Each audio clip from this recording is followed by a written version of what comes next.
Hi, my name is Chris Potts, and I am the Executive Director of the Historical Society of Harford County. On the second Tuesday of each month, we offer midday talks like the one you're about to hear today as part of our Brown Bag Lunch series. Today's talk is being filmed in the textile room of our Historical Society headquarters in Bel Air, Maryland. The talk is a pre-recorded broadcast featuring one of the gems of our textile collection, the Norrisville Quilt, which you can see behind me. In 1975, members of the Narsville homemakers set out to document the history of their beloved rural community. Under the creative inspiration and artistic direction of Mrs. Flora Wiley, members of the club created a quilt that portrays a variety of events, people, and places significant to Narsville history. In 1976, the quilt was presented to Narsville Elementary School. It was displayed there for many years before it was gifted to us, where it now tells the story of Narsville to a wider county audience. In today's broadcast, we share the story with all of you by presenting the quilt block by block, alongside a number of archival materials and artifacts from our wider collection. The Historical Society has a vast collection of historical documents and everyday objects, numbering in the tens of thousands, all donated to us by people who, like the women who made this quilt, care very deeply about preserving the history of our county for future generations. So let's begin with an interview that was recorded last year in the summer of 2021 with founder and former president of the Norrisville Homemakers, Judith Billingsley. In the clip you're about to see, Judith discusses the original idea for the quilt, the women involved in making it, and the intention that they had for this quilt to serve as an educational heirloom. So heritage, it sounds like, was very important to the group. Extremely so. Even the new members want to know about Narsville, and because their kids are going to Narsville School now. It's a small, tiny school, and they also want to learn about what was in the community to share with their young people. So I think that's reflective of perhaps the idea for the Narsville quilt itself. Could you talk a little bit about the genesis of who got the idea to make the quilt, and why the homemakers decided to take it on as a project? I think it really started with Flora and I being very frustrated because we had a voting booth in Narsville and they tore it down to extension of a house. And then this beautiful hotel was in Jarrettsville, and it was a historical landmark, and they tore it down for a 7-Eleven. Even though we wrote petitions and tried to save it, we couldn't. So Flora said, Narsville is going to be the same way. All the cold storage places, all the places that people have are going to be just taken over by big homes or just knocked down because it's not attractive. So she said, we got to hurry up and do something. So our idea was to go around and take photographs of everything we know that was important that may be not there maybe another 50 years. And that's what this was about. I wrote them. I got all the pictures, and I am told everything about what it's about. So yeah, you have a photo album here. So the two of you got in your car and went and took photos of important places, buildings and landmarks, so that you would have this sort of documented. Okay. Because we're afraid we'd wait too long, it'd be all too late. And so that was really important.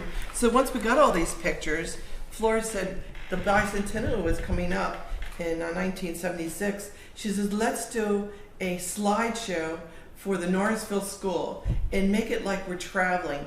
So she'd have this video, this music of clickety-click, and Flora would act like she's traveling and explaining each slide on this big screen for the PTA and the Narsville people who want to come see it. And it was a really, really popular for 1976. Of course, we did a lot of things in Narsville that year. Everybody did. So this was one of the real important things for us to do. And Narsville Homemakers was part of that too, as far as the interest in the slides. Then Flora, after the slides, they're putting it in a box in a closet. She said, we got to do something better. Let's make a quilt of all these things that we talked about tonight and give it to Narsville School and let them hang it. So year and day after day, people and generations would see it hung and ask questions. And myself, my child went there, my grandchild went to Narsville School, and now I'm seeing the next generation talk about it.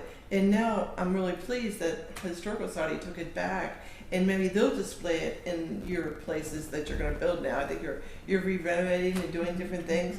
So I'm very excited and privileged that you took this on and make it forever for everybody. Well, I'm very excited and feel very privileged too. I mean, it's truly a treasure, and it's a marvelous historical document. So, all right, let's talk about the quilt. So you have these photos, and the idea is, in addition to the photos and a slideshow that would sort of take you around like you're on a, I think it sounds like a horse cart, Right. we want to do a piece of fabric art. Now, you keep mentioning Flora Wiley, Mrs. Wiley. Can you just tell us a little bit about who she was? Well, there's a picture over here, right here. I brought it because I'm hoping that maybe eventually you would see a large portrait of her down at the Harford County Historical Society. But Flora was the best historian in Harford County. I mean, she's the one right there who's the courthouse all the time, fighting for anything about people, history, politicians. And so she really kept a record for all of Harford County, not just Norrisville. So when she got the idea, or we did together, she got the idea of the quilt. She said, you know what, I think I can cut out stuff and make it look like the pictures, and sort of make it folk art. And that's what I think, this is more like folk art. And she said, do you think Norrisville homemakers would be part of it and help us? I said, sure, we'll introduce the idea, and they were 150% behind it. And what she did was gave us each a little plastic bag, which each of the things cut out, and it was our job to use this thing called stitchery. It's kind of like a fabric you iron on top of fabric, and it lasts forever if you do it properly.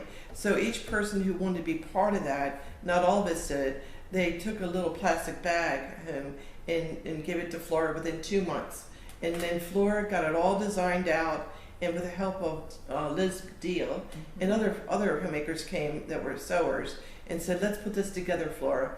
And they worked on it and finished it. And so we presented to school during the bicentennial, during that, after we had our slideshow, we presented this quilt. And Laban Lowe and Gary Lee held it up for everybody to see, and everybody clapped. It was a wonderful experience. They were pleased that they've now not only saw a slideshow, they have something they have and can hold on to it at school. It was a very successful. Yeah. And do you remember how you felt the first time you saw the quilt? Just recently, yesterday, I brought tears to my eyes because I remember us always, talking about each square and what we're going to put. And Flora was really the designer as far as making the last decision. But we would converse about what's the most important thing to share with young people. So I think it's a real nice thing, the idea that, all these years now it's come back to life, which is nice. And the story that the quilt tells, how would you describe that? I would say, let's go back 50 years. And what did your grandmother do? How did she live her life? And I think that's the story, is that it's the new generation needs to know the old generation, because maybe they can learn something. The Narsville Quilt consists of 20 blocks of coordinated colors of earthy golds and greens, teal blues, tans, and chocolate browns. As Judith Billingsley explains in her interview, Mrs. Flora Wiley was the originator of the idea for the quilt and was one of its principal designers. As Judith explains in a later clip, Mrs. Wiley also created a handmade book that accompanies the quilt. The book provides the names of the 24 members of the Narsville Homemakers Club and an explanation of each quilt block, which are categorized in the book under the headings Location, Recreation, Industries, and Landmarks. Row 1 of the quilt chronicles locations, and the very first block begins the story the quilt tells with reference to a strip of land called the Barrens. According to community legend, this break in the surrounding woodland was created by Native Americans who, as Mrs. Wiley writes, burned the area each fall in order to facilitate the hunting of small game during the winter. Block 2 identifies Narsville's original name. Mrs. Wiley writes, the Norrisville area was originally called Long Corner because it is the most distant point from Bel Air, the county seat in Harford County. Block 3 portrays a Mason-Dixon line marker delineating Harford County, Maryland from York County, PA. And Block 4 recalls the popular jousting tournaments that took place on the open fields that were located on the tract of land which originally consisted of 3,600 acres, called the Salisbury Plains. Row 2 of the quilt is devoted to recreation and fondly recalls 4 sources of community merriment. In Block 1, Mrs. Wiley writes, Mr. Royston Eady owned a small wagon to which he once hitched his dog and provided free rides for the neighborhood children. In Block 2, the traveling medicine shows provided entertainment and quack cures every fall. Boys of the neighborhood frequently substituted overripe eggs and tomatoes for applause. Block 3, Norrisville had a band and a band wagon in which the whole band traveled to Washington for an inaugural parade.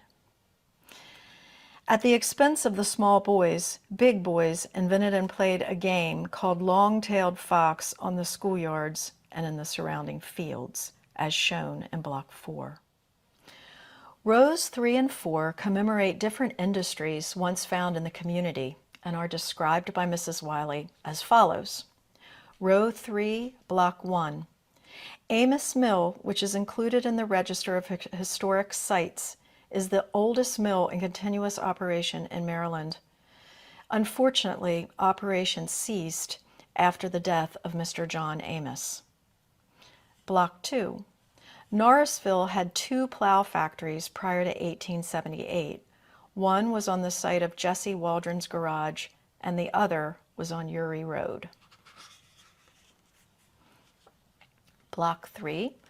Charcoal burning was a thriving industry when charcoal was used in the iron foundries, and later when it was sold to Baltimore hotels for grilling gourmet steaks.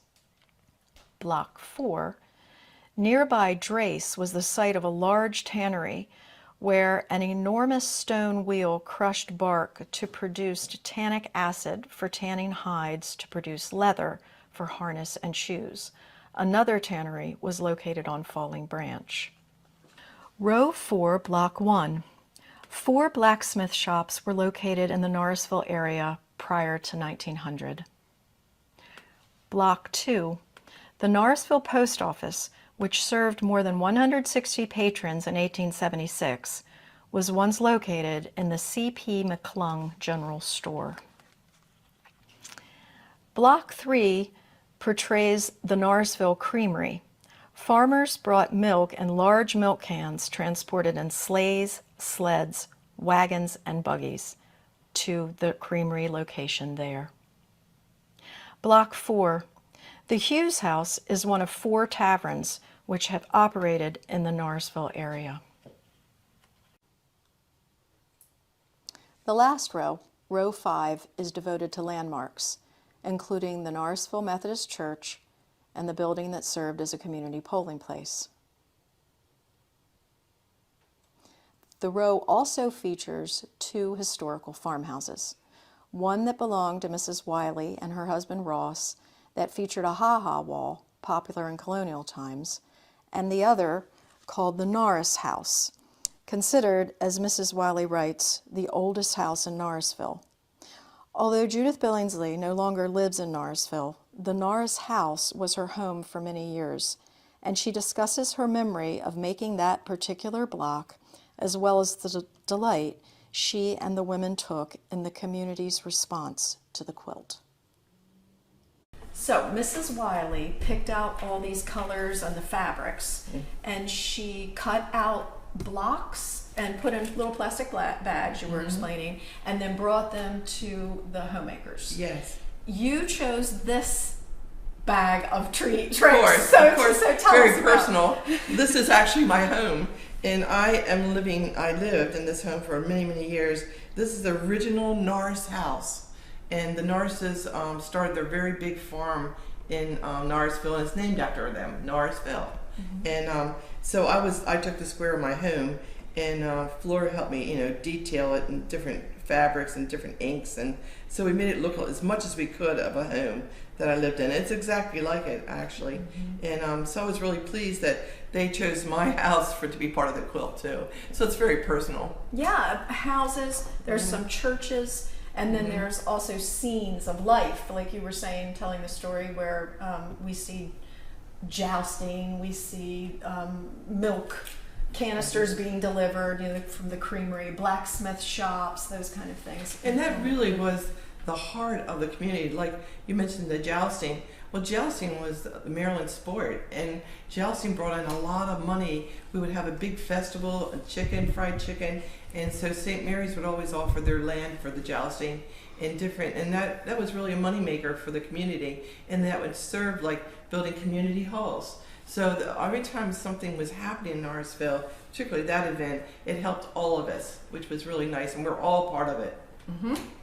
And in addition to the quilt, we have this other piece of the artifact, which it is. Can you talk to us about this? Flora actually made this. She did all the workmanship and all the stitches that she looked. We don't have YouTube back then. She just sort of tried it all on her own. And it's all her handwriting and typing of typing of what she thought of each thing. She wanted to make sure it was documented properly, when we made it, why we made it, and the people involved, the designer, which gives credit to people that really wanted to be part of it. And so she did an excellent job as far as explaining each square, so that not only the quilt would be displayed, but the information about each square is just as important. Yeah, so each block is fully described by Mrs. Wiley with a lot of historical information. So she really had a lot of knowledge. Was this just in her research? Was the knowledge just something she knew, or did she have to consult other people? I would say she consulted other people, especially people that owned some of these things on their own property. But that was like a passion for her. I mean, she lived for history. And so that she went to the courthouse a lot to find information, but she was a person who could knock on your door and ask you all about your past and your heritage and how many people lived here and how you did things. But she also is an older woman. She was the oldest one, so she actually was part of this too. She was actually the one who it sounds like she was really the driving force. Very much so. And she drove us all the young people in our group. She always was enthused, and sewing was a big thing in homemakers. So we had a big fashion show. We all made our clothes from, believe it or not, simplicity pattern that cost $25, and material for one dress was $2, and that was important. Sewing was very important. So I think that made it easier to do the quilting, because we all had that in our background. And so I also wanted to ask about when the quilt was presented to the school, and you said they did a slideshow and also presented the quilt. So what do you think that moment meant to Mrs. Wiley, to you, to the other women? What did making the quilt and presenting it to the community mean to all of you? I think the surprising factor that night was they had something they could save for a long time, not just a one-night event. I think that's what we got when we had the huge applause, and people wanted to hear about it, and everybody wanted to hear about each square. They wanted to read this book, and I think that's what it was. I think the idea that not only were we enthused about it, the community had something to hold on to and something to display. This was displayed for almost 20 years in school, and right behind the secretary's desk. It wasn't where you wouldn't see it. As soon as you came in the office, you would see this beautiful quilt. And of course, people that are quilters are interested. But then people also were curious about what this was about. So I think that was what our surprise was. As much as we thought it was great, I think the community thought it was even better, because it gave them something to hold on to their roots. Because now Flora's gone. Flora Wiley passed away, and you never know what's going to happen to the rest of us. And now it's always going to live. Our history is living through this quilt and this book in Narsville. And we are still a very small community. We were 1,200 for a long, long time, and it hasn't really grown much, because most people in Narsville has given their land to their children. So there's not these huge communities being brought up like some people in the suburban area. We're still farmland. We still all have 100 and 500 acres, and we still have dairy cows, and we had beef, but we all have still that heritage there. It hasn't really gone away. And through the years and future generations, that heritage will be captured in this quilt. So at least I think that is the hope that we all have for it. Yes. I mean, it's really an heirloom. It is. It's an heirloom and it's a treasure. And I wanted to end by thanking you and all the women who made it this really important historical document and beautiful piece of folk art. Thank you so much. It was beautiful to be here. And most important, I think Flora is really proud. I think she is. It's a proud day for her too. Yeah, it's a proud day for all of us. Thank you so much. Thank you so much. It was a blessing.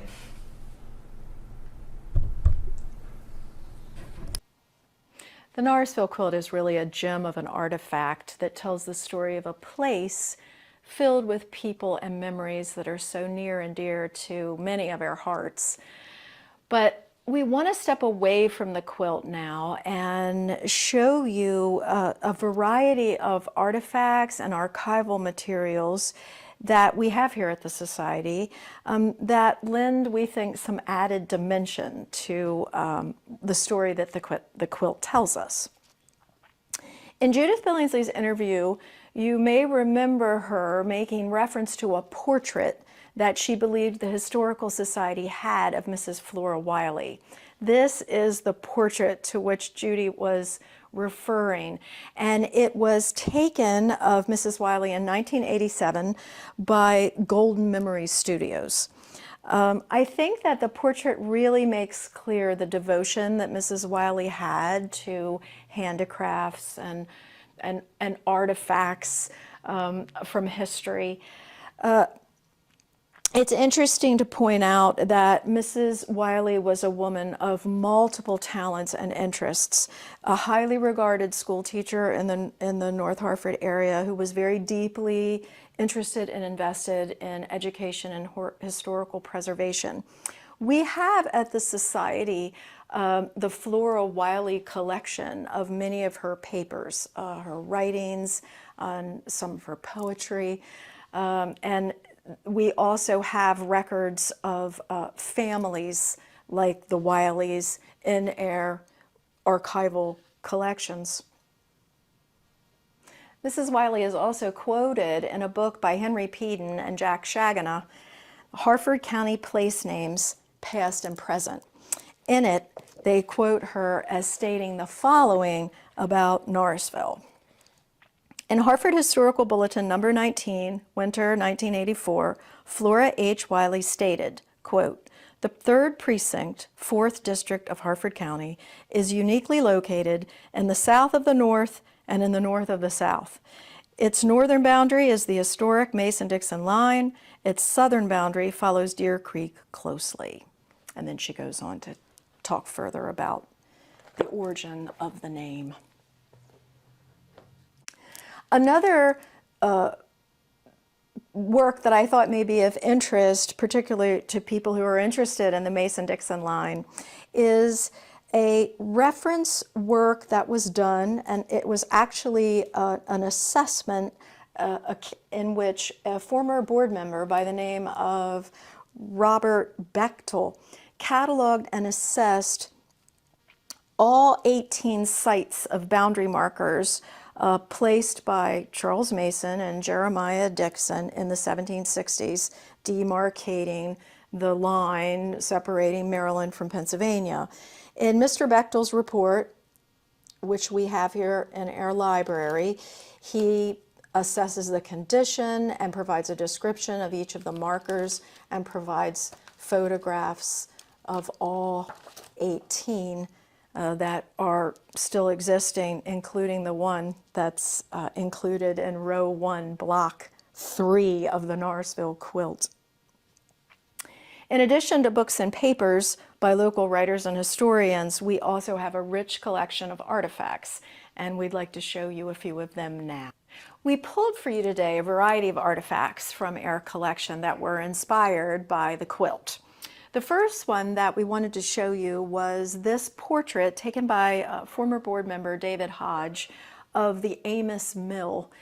In the picture, you can see Mr. John Amos holding a type of agricultural instrument. We have a number of agricultural and industrial tools like the sickle and the blacksmith hammer that we are showing here. In addition to this milk canister, in the quilt you see a representation of the Norrisville Creamery, and there's a canister in the sleigh that looks like this one. This particular milk canister is from our Ma and Pa collection and was used to take milk along the Ma and Pa railway line. We also pulled one of our 2 ballot boxes in honor of the quilt block that talked about the old polling station in Norrisville. And then these 2 pieces. The garlands are from a collection we have of jousting crowns, and this particular piece of needlework would have been Civil War era. It is to our textile collection that we would like to turn now.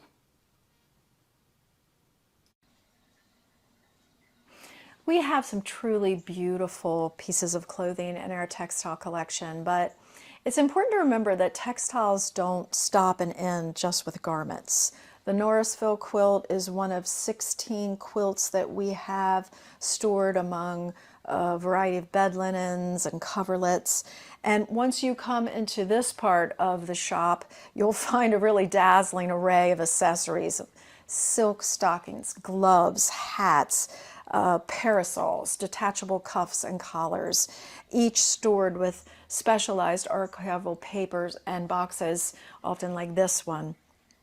And each piece in this collection tells a story, perhaps not on the scale or with the same research focus as the Narsville Quilt, but with style and interest and charm all its own.